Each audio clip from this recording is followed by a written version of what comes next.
ایک چھوٹے سے گاؤں کا موچی، ایک ہوشیار گیدڑ اور ایک پلیٹ خوشبودار کھچڑی۔ لیکن جب گیدڑ کہتا ہے میں تمہاری شادی بادشاہ کی بیٹی سے کروا دوں گا تو سب کچھ بدل جاتا ہے، اور دیکھو یہ چھوٹا سا گاؤں کیسے حیرت انگیز اور مزیدار کہانی کا حصہ بن جاتا ہے۔ ایک بہت پرانے زمانے کی بات ہے، ایک چھوٹے سے گاؤں میں ایک موچی رہتا تھا۔ وہ غیر شادی شدہ تھا اور دن بھر لوگوں کے جوتے سلائی کرتا تھا، لیکن اس کی آمدنی اتنی کم تھی کہ مشکل سے اپنا پیٹ پالتا تھا۔ اسی لیے اس نے کبھی شادی کا سوچا نہیں تھا۔ ایک دن اس نے سوچا چلو آج کھچڑی کھاتے ہیں۔ کئی دن ہو گئے اس کا مزہ نہیں لیا۔ موچی نے چاول اور مونگ کی دال خریدی اور خوب مزے سے کھچڑی تیار۔ جیسے ہی کھچڑی پلیٹ میں رکھی اس نے سوچا تھوڑی دیر کے لیے اسے ٹھنڈا ہونے دو اور میں جوتے واپس کر آتا ہوں۔ قسمت بھی کبھی کبھی مذاق کرتی ہے۔ جنگل سے ایک بھوکا گیدڑ پھٹکتا ہوا ادھر آیا۔ موچی کے گھر کا دروازہ کھلا پایا تو اس نے دیکھا پلیٹ میں خوشبودار کھچڑی رکھی ہے۔ گیدڑ بھوک سے کراہتے ہوئے کھچڑی کھانے لگا۔ اسی دوران موچی گھر پہنچا،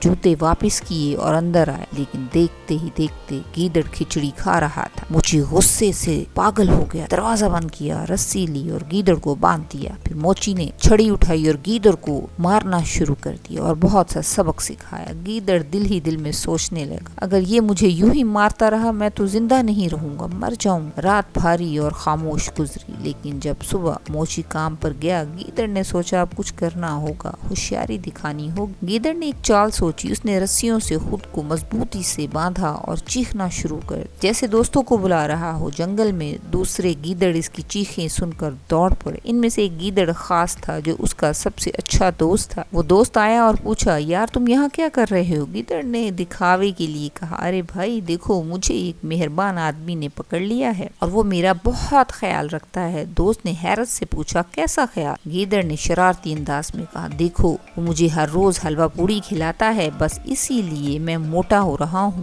دوست کے منہ میں پانی آ گیا۔ گیدڑ نے مزید کہا میں تمہارے لیے یہ کر سکتا ہوں، اپنی رسیوں میں سے آزاد ہو کر تمہیں اس طرح جگہ باندھ دوں تاکہ تم بھی کھچڑی اور حلوہ پوڑی کھا سکو اور موٹے ہو جاؤ۔ دوست نے خوشی خوشی کہا چلو ٹھیک ہے، مجھے بھی مزہ چاہیے۔ دوست کے منہ میں بھی پانی آ گیا۔ گیدڑ نے مزید کہا میں تمہارے لیے یہ کر سکتا ہوں، اپنی رسیوں سے آزاد ہو جاؤں اور تمہیں اس کی جگہ باندھوں تاکہ تم بھی مزہ لے سکو۔ دوست کے منہ میں پانی آ گیا اور وہ خوشی سے چلایا۔ جیسے ہی موچی گھر آیا اس نے اس کو پھر سے پیٹنا شروع کر دیا۔ اس نے کہا جب کھچڑی کھائی میرا سارا مزہ خراب۔ اب دوست کو بات سمجھ میں آ گئی۔ اس نے بڑا کہا بھئی میرا کیا قصور ہے، میں وہ نہیں ہوں جو تم سمجھ رہے ہو۔ موچی نے اس کی باتوں پہ یقین نہیں کیا۔ اب گیدڑ نے اس کو کہا اگر تم مجھے چھوڑ دو تو میں تمہاری شادی ایک بادشاہ کی بیٹی سے کروا دوں گا۔ اب موچی کو اس کی بات کا یقین تو نہیں آیا، لیکن اس نے کہا اچھا چلو ٹھیک ہے میں تمہیں آزاد کر دیتا ہوں۔ گیدڑ جو ہے وہ آزاد ہو کر چلا گیا اور اس نے کہا کہ میں تمہاری شادی ضرور بادشاہ کی بیٹی سے کرواؤں گا۔ گیدڑ چلا گیا اور اس نے اپنا روپ بدل کر بادشاہ کے محل میں چلا گیا اور اس کو بادشاہ سے کہا میں ساتھ والے ملک کا بادشاہ کا ایلچی ہوں۔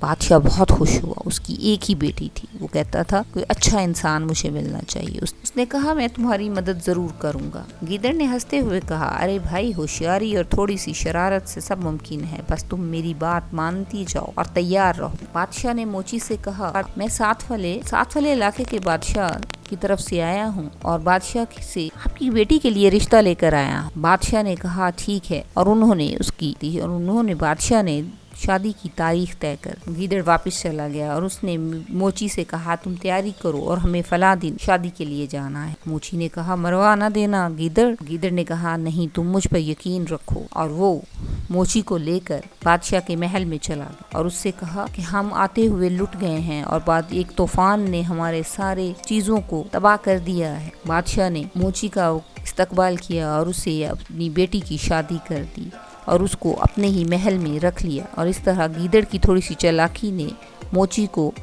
موچی سے بادشاہ بنا دیا۔